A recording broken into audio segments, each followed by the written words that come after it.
300,000 refugees in recent years, and you're sat there saying that we are not humanitarian. What planet are you living on? You've got to see this. Matt Goodwin calmly and confidently dismantled political commentator Fahimur Mohammed live on air. There was no shouting, no dramagus, a series of calm, measured responses. Fahimur came in strong, challenging the anti-immigration stance, but Matt stood his ground and never backed down. Well, I think, the problem here is Labour used to be the party of the people. Now it seems to be the party of the professionals, and it's copying reform. Instead of leading, it's chasing, and it's mimicking things that people did not vote for them in the first place. And I think that is the real problem. And also, it's not just about the fact that they're not actually clamping down on immigration. There are so many other issues that needs to be raised, which the Labour Party stands for, like welfare, education, the NHS. We've got so much shortage of skilled people to fill in even the NHS with over 100,000 vacancies. And, expenses are still high. They're targeting very vulnerable people at the moment. And it's not the way to go, across by just basically coming off the back of the by-elections of what they think that the people want, which is just reform. Fahima. Mohammed got seriously worked up, as if Labour, even sounding remotely like Reform UK, was the beginning of the end. And to be fair, she's not wrong about Labour's mess, but brushing off illegal immigration as if it's just background noise, where things start to feel off.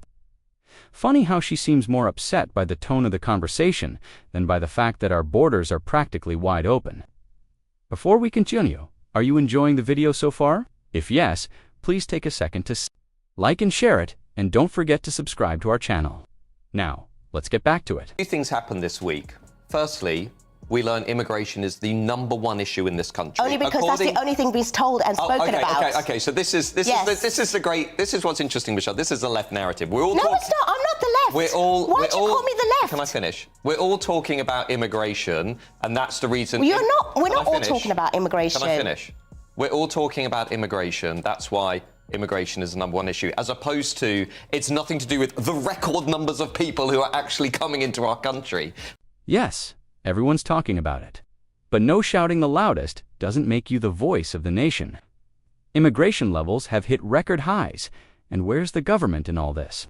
Exactly where you'd expect, pointing fingers, making empty promises, and occasionally tossing out a lukewarm deport them, as if that alone will fix anything. We've been watching this political theater from day one, and frankly, people are tired. Really tired. And the second thing we've learned this week is 85% of Brits want net migration reduced below 100,000, and nearly half the country want zero migration. And you're acting as though Keir Starmer is kind of speaking up for this mad, extreme fringe. Most people in this country want less immigration. It's not that hard. Well, I'm sorry. Now I really do feel that you are basically trying to talk for everyone when it's not the case. Everywhere else, they do not just only mention immigration. It is much more. It's the only rhetoric that I hear from people like yourself. And I'm not calling you far right or right or anything, so don't call me that, because there's certain things that I even agree with when it comes to the other side. It's not about that. We have to do so much more to get this country back in order than just immigration, and that's not going to erase any of the economics and the problems that are there. So it is really not that. It's just what you want to raise and everyone else. She's calling it just immigration. Seriously, that's incredibly out of touch. Brushing off Labour's lack of a clear migration policy as if it doesn't matter, while the country is crying out for real control, is a massive disconnect. And, as for the economic arguments she keeps pushing, let's have an honest conversation about that, because it's nowhere near as simple as she makes it sound. As I say, it's the #1 issue in the country. That's the British people. Because that's the telescope right now that's been put on. That's the British people who are saying we don't want to have to deal with these record numbers of people, many of whom are breaking our laws. And it's the British people who are watching this show who are being asked to pay £15 billion over the next 10 years, 5 million a day for hotels and accommodation. You talk about economics. How about we take that 15 billion by fixing the illegal migration crisis? And how about we have 10 new hospitals for the British people? Why don't we do that? Well, why can't we also fix the processes in the first place? It's been so long where people are waiting for their immigration status. They are not actually being processed properly. We don't have the staff. We do not have all of that. But all everyone is talking about, like as if it's just the migrants' fault themselves. She's twisting his words. Matt made it clear immigration isn't just one issue, it's the issue. It's the root cause, feeding into everything else, including the economic mess we're in. Think about it. Hundreds of hotels filled with asylum seekers costing taxpayers millions every single day. It's not sustainable. It's bleeding the treasury dry. This isn't a strategy, it's a disaster. And how do they plan to fill the financial black hole they've created? Simple. By coming after our money. Thanks for that, Westminster. This is not fair. The state is now taking British taxpayers' money, giving it to private companies like Serco, who are outbidding the British people in their own housing market to give more favourable contracts to illegal migrants and asylum seekers. You talk about fairness. My question is, how is that fair? They are not doing that for everyone. At the end of the day, you have to understand they are all not criminals. They are all not here living in hotels. They all don't have the benefits like you think. A lot of them are wanting to work. They're just not given the process to do that. They are also needing to Do you think they should be allowed to work? Well, if they are going through a process and they are actually filling the sort of criteria that meant to be, because at the end of the day, every country has taken a certain amount. I do not think that it should be overly exaggerated with regards to everyone being criminal, everyone here being economic migrants, and they are just here to cause havoc. While working-class communities are left to face the harsh realities of grooming gangs and rising crime. Faheimer seems more focused on performative outrage preaching compassion as if she's on a TED stage. It's disappointing that she doesn't show the same level of concern for the actual victims. Let's be honest, her outrage doesn't seem to be about the people affected, but about preserving her party's image and protecting her own community's interests. 300,000 refugees over the last 3 or 4 years. Well, you know what? At the end of the day, we have to understand that they are doing what they feel that they can. They don't have the means all of the time to come through certain... Everybody should just do what they want. Everybody should just do what they want. There should be tougher sort of legal processes here, done quicker.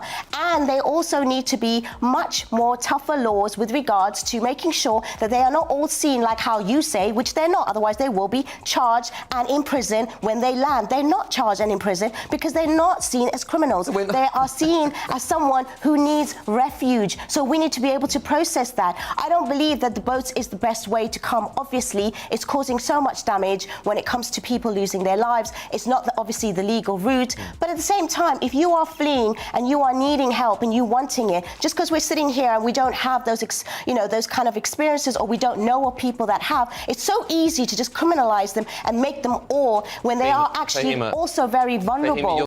There's a moment where Mohammed passionately points her finger at Matt Goodwin, urging for compassion and safe havens. And on the surface, it's a beautiful sentiment. Who wouldn't want to offer refuge to those fleeing danger? But here's the thing. For many ordinary people, the space they get in return shows up in police reports, courtrooms, and endless waits for housing. She champions safe spaces for refugees, and that's fair, but things get a lot quieter. When the impact hits home, when once quiet towns start appearing on crime maps, people feel the difference.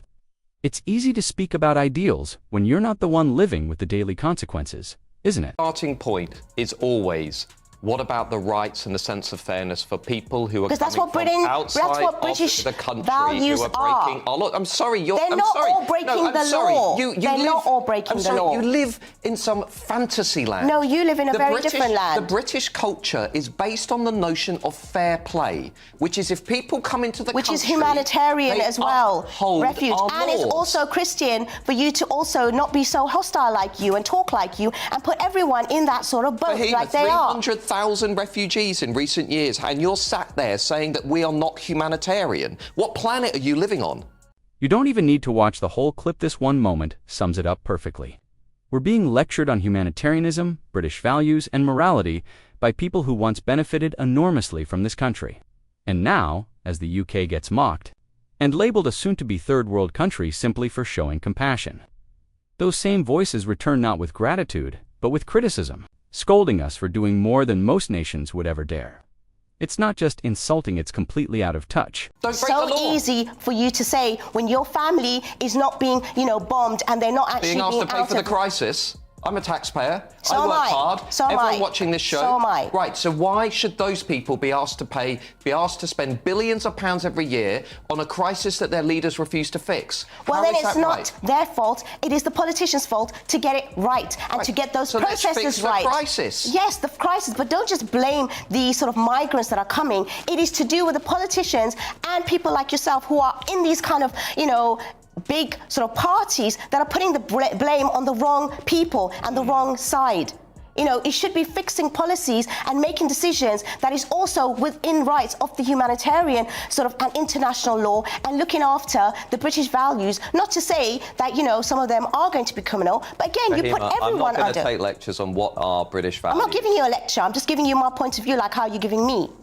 Matt Goodwin didn't just hold his ground. He dominated the debate with clear, uncompromising facts. While Fahima leaned on compassion, Matt demanded accountability. And by the end, the only thing louder than Fahima's frustration was the stunned silence that followed when Matt laid down the truth. If you enjoyed this video, don't forget to hit like and subscribe to our channel. Your support helps us grow and motivates us to keep creating more content like this.